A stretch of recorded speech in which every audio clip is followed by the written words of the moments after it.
Hi, everyone, and welcome to RELEX Talks, our monthly live stream on LinkedIn where we discuss the latest and most interesting topics touching on supply chain, retail, CPGs, and more. We are live on the second Wednesday of every month at 9 a.m. sharp Eastern, rain or shine.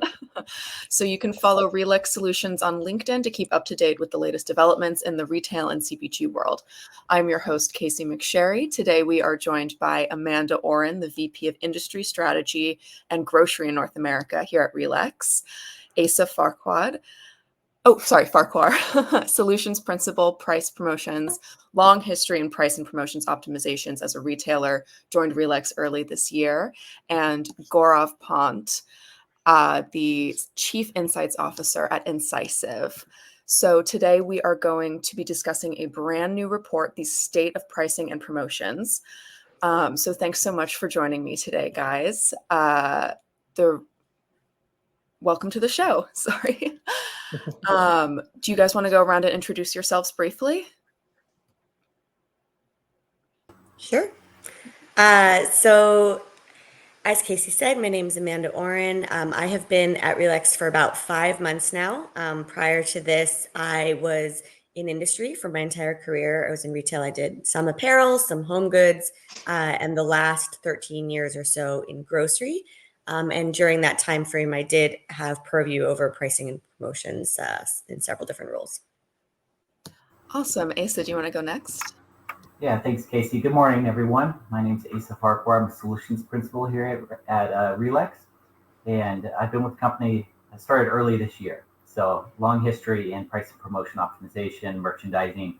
Always been on the retailer side, so excited to talk to you all today. I guess that leaves me. So Gaurav, I'm the Chief Insights Officer at Incisiv. Been associated, kind of been on the fringes of the industry to consulting and other roles for close to 2 decades with pricing and promotions, but focused on research for the last, I guess, 10, 15 years now. So always a student of the industry, never graduating, which is a great place, no debt, and get to learn a lot. Awesome. Thanks so much for being here today, guys. So let's first talk a little bit about this report, the State of Pricing and Promotions. It's freshly out of the oven. So we surveyed 157 people in leadership positions in retail companies in the US. The report includes data from Europe and the US, but for this episode, we're zeroing in on the US market because we've got some of the top experts in US retail with us today. So Gaurav, can you please tell us a little bit more about the report and Incisiv? Sure. So let me actually talk to the report first, because I think you teed it up well, which is the question. Actually, when you kind of do any of these pieces of research or surveys, is really why is this important? Why is this relevant right now in this point in time? And if you can think back to the the environment that we've had from a macroeconomic perspective and how shoppers have reacted, the importance of pricing promotions has only increased, and we've seen enough shopper data, our own data, kind of talking about we believe there's a reset in retail happening where it's all about value. And in that context, this survey becomes extremely important because it shines a light on the capabilities that retailers or brands need from a pricing and promotions perspective to actually compete and win. And so what we focus on is understanding the importance, the maturation, the challenges, and very critically, the tech debt, which you talk about that retailers are saddled with, which kind of stops us kind of making that leap forward. And like I said earlier, Incisiv is a global market insights firm. So we work with companies like yours and brands and retailers to kind of just help navigate this very complicated and uncertain world, and have a bit of fun, learning and sharing insights along the way. Amazing. And I think we have some slides that we can show. So let's look at the first of the 3 findings that we want to unpack today. There's plenty more to discover, and you can access the whole report on our website next month. So first, according to the survey data, I think, yes, promotions drove 20.6% of retail sales in 2023. So that's a fifth of sales coming from promotions. So Amanda, Asa, is that a typical figure that we see? That does feel typical to me, but really shows kind of what a focus there has been over the last however many years on driving promotions, driving sales through promotions. I think that this is relatively new. I don't think this was the case, 20, 30 years ago, but I think there's been a big surge in using promotions as a vehicle to drive not just sales, but also traffic into stores with the help of advertising, for sure. Yeah, I would agree. I think promotions has become more important to drive traffic and loyalty. So we're seeing promotions become more and more advanced, more and more targeted. And I think retailers have learned to focus there to gain and build loyalty with their customer base. Yeah, and why is that the case? What's so special about promotions? Asa, do you want to take that one? Sure, yeah. Promotions are special because they can have such a great effect on the customers and the overall perception of price at a retailer. So, you know, our solution really helps retailers understand customer behavior and how promotions will impact them financially, but also more advanced level. It helps them understand cannibalization, halo effect, those types of things. So we like to call it true lift when we measure promotional performance. And what that helps us do is help the retailer truly understand how that promotion is performing and what effects it's having on customer behavior across the assortment and across the basket. Yeah, and why do promotions succeed or fail? And how does RELEX help ensure success there? Yeah, I think that's a great question. We actually see with customers that we've worked for, with retailers we've worked for or worked with, that 1 in 3 promotions fail. So they fail in the sense that they fail to meet their objective. So if their objective is to drive traffic, they're not driving traffic. If their objective is to increase margin or boost the basket, it's not having that impact. And what we see first is that oftentimes retailers don't have a tool to manage promotions in a complex way and really understand and predict what they're going to do. But also, they don't have a good understanding of how to optimize promotions based on elasticity and many of the other factors that our tool helps retailers really understand and manage. Awesome. And just so everybody watching knows, this report is available for everyone on October 7th, just in time for grocery shop. RELEX will be there as well to meet all grocery enthusiasts, which is October 7th through 9th. And I'm also going to remind everyone now to book an appointment with us if you want to ensure a private meeting with some of our experts. Anyway, Amanda, you are our in-house grocery treasure trove. Is there anything in particular about promotions at Grocers? Absolutely. So grocers do run a tremendous amount of promotions. Obviously, they're very SKU heavy, and a lot of grocers have a very high percentage of SKUs on promo from every single week. They're not necessarily even all advertised, which is always interesting for me. And I think what Asa said is very true. There's just not a lot of analysis done on the whole. There's a lot of grocers that are not doing analysis to understand if they're seeing the return on their investment. They lower the price, but are they seeing enough lift in volume to gain enough margin dollars to make it worth it? And a lot of times that's not necessarily the case. Even though they're running, I think part of it is that they're running so many promotions that the lift would be very heavy to have to analyze all of them. So a lot of them don't get analyzed. Maybe the big ones do. They go on an end cap, but a lot of the ones that are in the aisle don't. So huge amount of opportunity and definitely a lot of ROI in taking the time to actually analyze and make sure you're not replicating promotions that don't have a good ROI. Yeah, I would just add to that. I think that's a great point about the post-event analysis. Our tool helps provide a really clear and easy way to do that. And I would add that oftentimes, especially in grocery, which has been a good part of my career, the vendor is really leading or the manufacturer is really leading what's on promotion and what the depth is. And it's largely based off last year. So a lot of times retailers rely on those vendors and their analytics ability, but nobody's closer to the customer than the retailer. So putting that back in the retailer's hands and giving them a great tool and freeing up time to really get strategic and kind of move out of that tactical world where they live day to day building those ads, it enables much greater results than not having a tool and the time to use it. Yeah, not having the tools can affect you heavily. Touching on our next key finding on this survey, we found that 51% of respondents don't use advanced promotional capabilities. So, Gaurav, can you tell us a little bit more about that and why that is? Sure, and I'll just add on a couple of points that Amanda and Asa made earlier, Asa, sorry, which is uh, the challenge also with the whole promotional aspect, and especially in grocery, is that it's like a drug.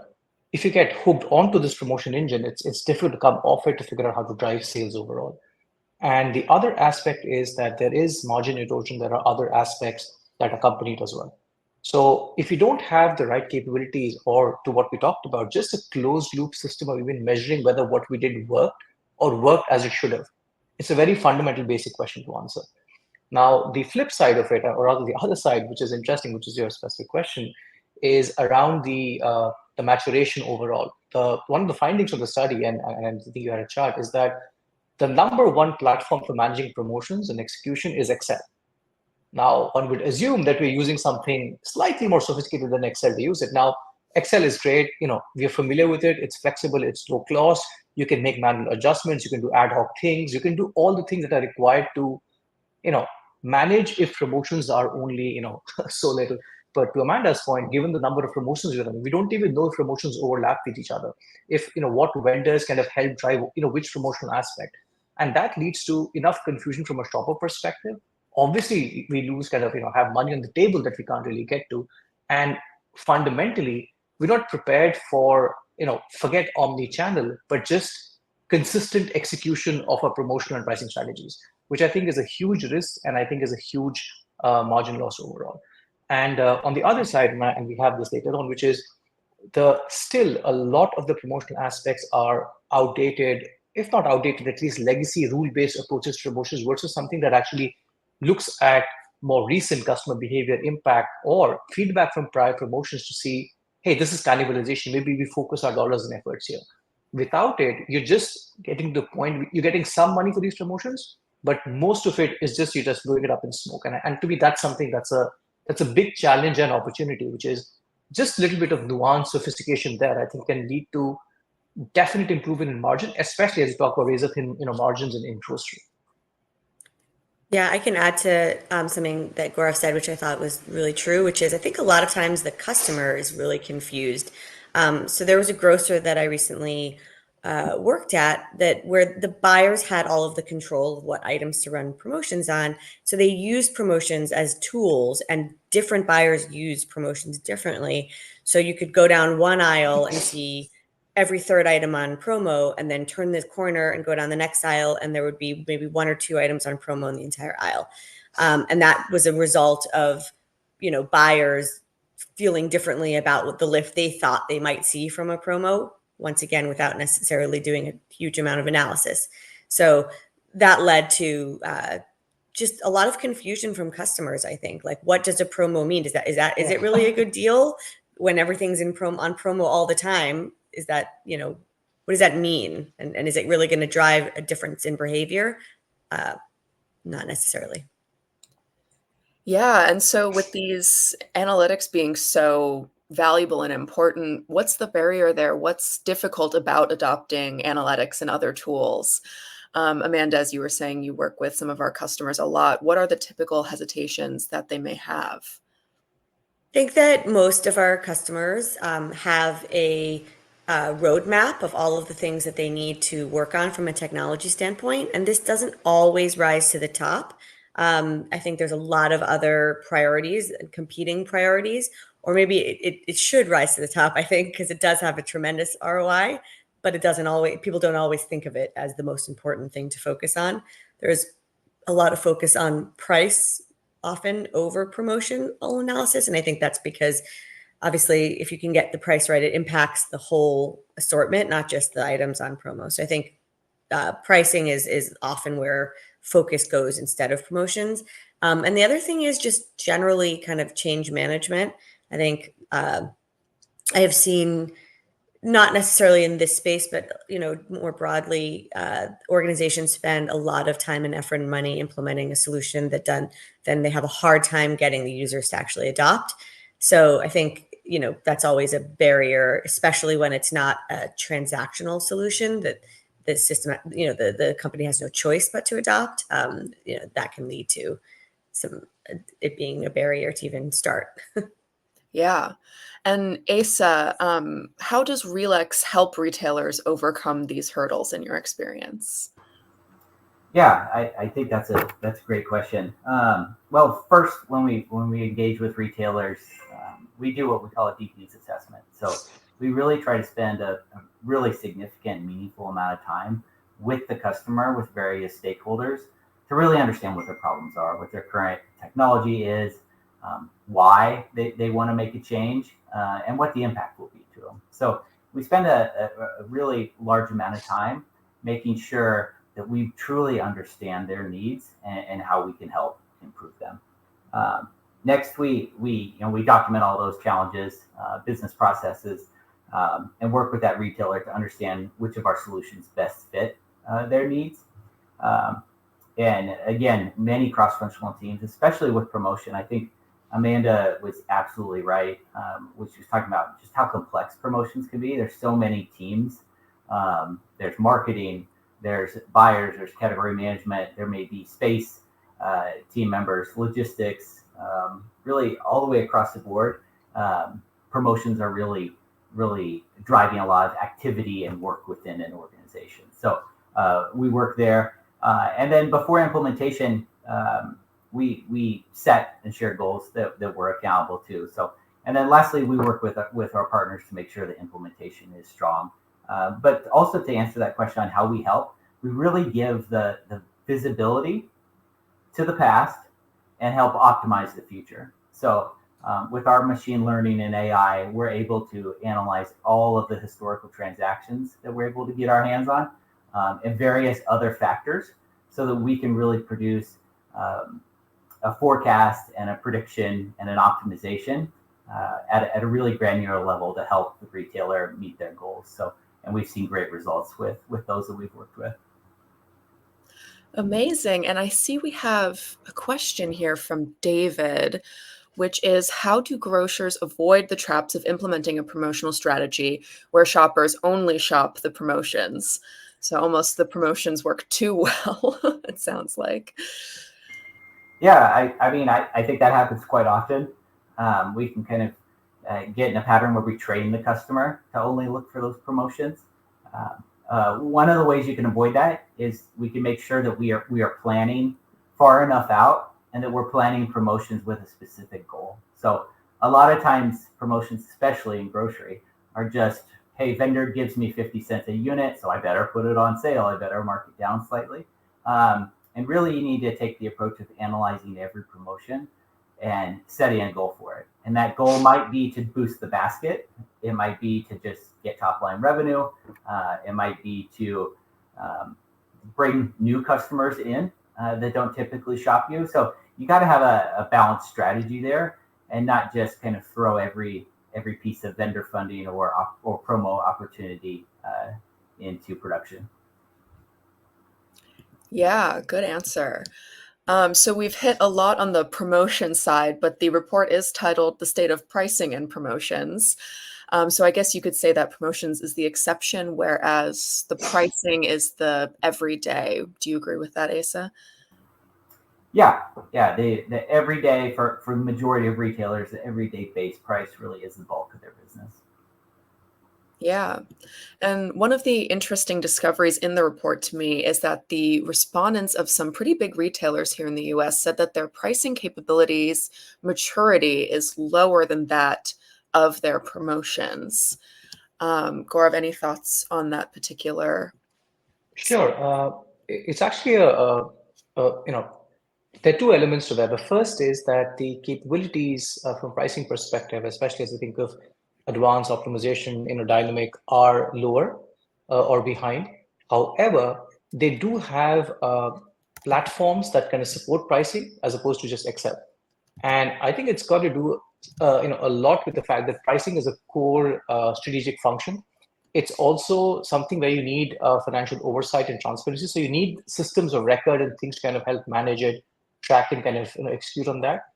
The challenge of it not being, having predictive or dynamic or changing prices on the fly is a function of the fact that I think the point you mentioned about brand perception kind of gets affected in, how often we do it, what does the brand stand for? I think that's something that comes to the fore, especially right now, because, when price is perception, you have presidential candidates talking about price gouging and shrinkflation, and the fact that it affects perception or, how the brand may be kind of be kind of perceived overall.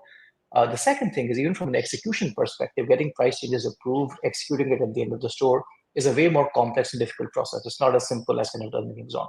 So I think all of those things kind of contribute to it. And the final piece is, and it's there in our survey as well, there's a huge amount of, I think, legacy or cultural inertia involved in the fact that we can't touch this sacred, deer in that sense of pricing, kind of modifying it so dynamically or change it. And that perception will only change over a period of time. I think it's a slow burn, but I think that's what's going to happen. And at least I think that number that you kind of quoted is going to kind of go up over a period of time. That's at least my assessment or looking at the crystal ball.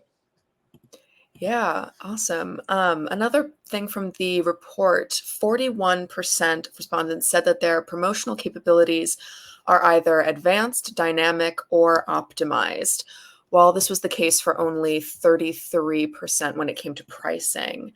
Why is that, Asa? Do you have any thoughts on that? Yeah, I think this one did surprise me a little bit, but I think that promotion in most organizations is such a large cross-functional weekly event that that organizations may tend to believe that they're a little more advanced than they potentially are, and I think there's been many tools out there to kind of build the ad in a process flow way, but not truly optimize what the promotions are, what items are in the ad, what price are they at, what type of offers. So I think there's still a lot of optimization to come across the board on the promotion side. Yeah, and so as a retailer, do you think you should invest in one or the other first, or both at the same time?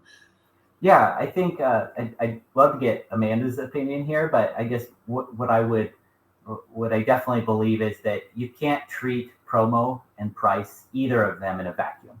You have to have a coherent strategy that combines them both. And our solution does that, by the way. Our solution really takes into account promotion, is aware of base pricing, the rules and the methodology work together, the workflows work together. And we also take into account, of course, space awareness and inventory awareness as well. But I do believe that you have to do both, at least in the sense of having a coherent strategy. As far as implementation, it can be a lot. It can be really monumental undertaking to do both at the same time. And in that case, I think a retailer needs to really look at which is going to give them the most ROI, and really help them achieve their goals, which many times will be promotion first. It will give them a little bit more ability to quickly make an impact. We like to say, stop doing stupid things. So many times in promotions, when I mentioned 1 out of 3 fail, many of those promotions help the organization lose a tremendous amount of money. So, and they're not driving good price perception necessarily. They're not helping bring in new customers. They're just simply losing money. So I think those are the ones, if you can stop doing them right away, that's one of the quickest ROIs possible, is just identify and stop doing some of those bad promotions. Yeah, would you agree with that, Amanda? Yes. The other thing I was going to say, so I totally agree, because I think there is a lot of confusion actually from customers as well around the difference between a markdown or price reduction and a promotion. Like, it's not always clearly signed. So sometimes there's temporary price reductions that are treated like promotions, but the customer doesn't know that. So I absolutely think the two are very, very intertwined. And I think it really depends on the organization in terms of which one, if you are going to do them one or the other, it depends on which one you'll see a better ROI. I think that has a lot to do with how much work's already been done on pricing at a given organization. So there's some organizations that even without a tool have a pretty good sense for where they're priced in the market by item. They've kind of cobbled together their own makeshift solutions that allow them to understand competitive pricing and they have a strong sense of where they sit in that market, whereas others are less mature on that path. So I think it kind of depends on the organization, but I do think that doing them together in tandem is the best option for sure. Yeah, definitely. And so if 20% of retail sales is driven by promotions, that means the rest is regularly priced products. And are the challenges the same for pricing as they are for promotions? What are some of the differences there? Asa, do you want to jump on that one? Sure. Yeah. The bulk of the non-promo sales are those base sales. There's some markdown or clearance, depending on how you want to categorize it, at most retailers, but it's typically a small percentage. As far as the challenges, I think from a kind of internal structural process flow, many of them are the same challenges. Many cross-functional groups, lack of data in different places to do good analysis. And I think where it starts to get different is where the goals are and what promotion drives or can help drive for an organization versus base price. So they'll have different strategies once you get down to whether it's promo or regular price. But a lot of those logistical and technological challenges, getting the price down to the stores, printing labels, those types of things are really pretty similar. And our system can help improve both of those areas. Awesome. Amanda, do you want to add anything to the pricing versus promotions? Yeah, just the only thing I would say is because they're not siloed and they really do live together, having them in one place, I think would be a huge benefit. It's kind of like a 1 + 1 = 3 situation. Yeah, absolutely. And so should one be prioritized over the other? And how exactly does RELEX bring both under the same roof? And what benefits does that have? Yeah, I can take that one. I believe prioritization should be based on the retailer and what their needs are, what their challenges are, what their sophistication on either promo or base is to kind of start with. But what we bring to the table, what RELEX brings to the table is one solution. So it's a unified solution. It's the same tool to manage base and promotions. And when that gives you the ability to do is all of your scenario planning, all of your rule setting, all of your strategy setting, to do that in one spot, and then tactically be aware of promotions and base price changes at the same time. So you're not wasting time changing base prices that are going to be on promo coming up, or you're not going to be doing promos when you know you're going to be doing a large base price reset, as an example. So it really helps you optimize. I think the other reason that implementation or that change can be hard here is that without an advanced tool, it's really hard to do scenario planning. So in our tool, if you're an executive and you want to know, well, what if we stop our competitive indexing, maybe as part of our strategy today versus a particular competitor, we can make those changes in the system, run it, and see what the differences are. So I think the ability to at many levels with an organization allow for very quick and accurate scenario planning allows you to free up the time to actually look at different strategies versus just always be tactically trying to get through the next ad. Yeah. All right. And I don't think that we have any questions. We're just about at time here. So I guess it's time to wrap up for today. We covered the Incisiv pricing and promotions report and touched a little bit on how a personalized and specific approach for the retailer can benefit each person individually, and making sure that you have the right tools to plan your strategy. So thanks everyone for tuning in today. Don't forget to follow RELEX Solutions on LinkedIn for insights in the upcoming episode on October 9th, right on time for the final day of grocery shop. And don't worry if you can't catch us live. It's an early morning in Vegas. Our shows are available on demand and on our LinkedIn page and on our YouTube channel. So Asa, Amanda, Gaurav, thank you so much for joining us today. Your insights were super valuable. And we'll catch you next time. Thanks so much. Thank you. Thank you.